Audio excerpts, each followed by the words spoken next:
હવે ચેપ્ટર 8, જેનાથી બહુ બધાને ડર લાગે કે બેઝિક વાળા તો ગભરાઈ જવાના નથી. 1 + 1 + 1 2 + 2, 1 માર્ક્સના 3 ને 2 માર્ક્સના 2. હવે 1 માર્ક ખારું તમારે બધા ફોર્મ્યુલા કોન્સેપ્ટ બધું ક્લિયર રાખવાનું. 2 માર્ક્સ માટે કયું આઈએમપી ને મેં તમને કહી દઉં.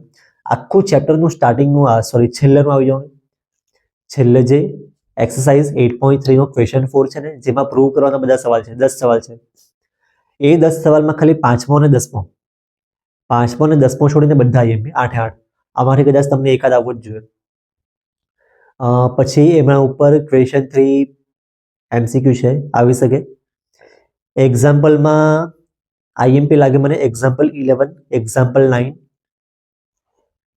પછી પાછળથી મેં કરાવતું છે, કેમ કે પાછળની વસ્તુ વધારે આઈએમપી છે. 8.2 નો ક્વેશ્ચન 1 આખો જ કરવાનો, પણ 3 ને 4 જરાક લાંબા છે, એ પરફેક્ટ કરવાના, લખીને પ્રેક્ટિસ કરવાની. અને ક્વેશ્ચન 3, પછી એક્ઝામ્પલ 8, અને પછી એક્સરસાઇઝ 8.1 નો ક્વેશ્ચન 1,